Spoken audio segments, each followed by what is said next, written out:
दोस्तों, ये कहानी प्राचीन भारत की समय की है। आज के समय में हमारा देश तो आजाद हो चुका है। हम स्वतंत्र हैं, कहीं भी जाकर आ सकते हैं।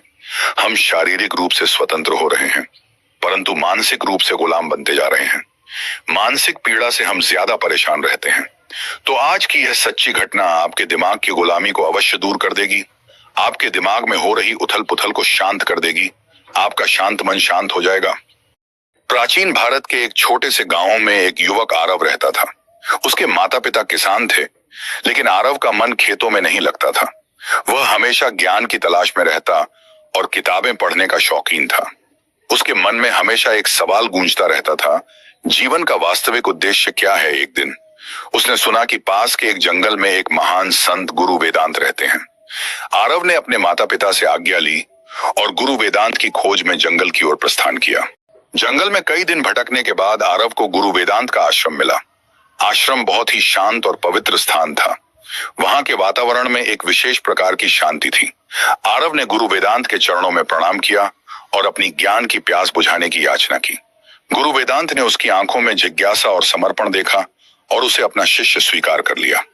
गुरु वेदांत ने आरव को वेद, उपनिषद, भगवद गीता, योग और ध्यान की शिक्षा देना शुरू किया। आरव ने पूरे समर्पण और निष्ठा के साथ हर पाठ को सीखा। गुरु वेदांत ने उसे सिखाया कि ज्ञान प्राप्ति के लिए केवल पुस्तकीय ज्ञान ही नहीं, बल्कि अनुभव और आत्मनिरीक्षण भी आवश्यक है। आरव ने इस शिक्षा को अपने जीवन का हिस्सा बना लिया और हर दिन अभ्यास करने लगा। एक दिन गुरु वेदांत ने आरव को बुलाया और कहा, अब समय आ गया है कि तुम अपने ज्ञान का परीक्षण करो। तुम्हें एक कठिन यात्रा पर जाना होगा और वहां अपने धैर्य और संकल्प की परीक्षा देनी होगी। गुरु वेदांत ने आरव को एक ऊंचे पर्वत की यात्रा करने को कहा, जहां उसे ध्यान और साधना करनी थी।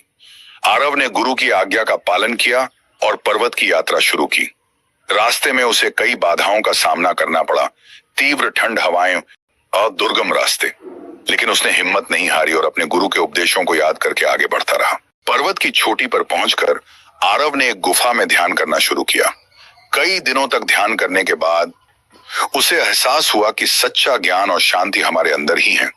उसने देखा कि कैसे सभी जीव और प्रकृति एक ही ऊर्जा से जुड़े हुए हैं।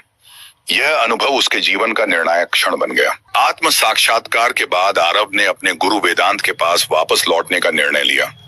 आश्रम पहुंचकर उसने अपने अनुभव साझा किए और गुरु के चरणों में प्रणाम किया। गुरु वेदांत ने उसे गले लगाते हुए कहा, अब तुम सच्चे ज्ञानी हो गए हो। तुम्हारी यात्रा और तुम्हारे अनुभव तुम्हें एक महान शिक्षक बना देंगे। आरव ने गुरु वेदांत के आशीर्वाद से एक नए आश्रम की स्थापना की और वहां अपने ज्ञान को साझा करने लगे। उन्होंने अनेक शिष्यों को दीक्षा दी और उन्हें भी आत्म साक्षात्कार की राह दिखाई।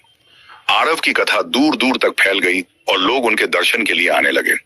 आरव का जीवन एक यात्रा था, जो उसने अपने गुरु के सानिध्य में शुरू की और अपने आत्म साक्षात्कार के माध्यम से पूरी की। उन्होंने अपने शिष्यों को सिखाया कि सच्चा ज्ञान केवल पुस्तकों में नहीं, बल्कि हमारे अनुभवों, धैर्य और आत्मनिरीक्षण में छिपा होता है।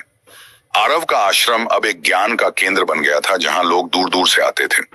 आरव ने अपने गुरु की शिक्षा को आगे बढ़ाया और अनगिनत शिष्यों को आत्म साक्षात्कार की राह पर चलाया।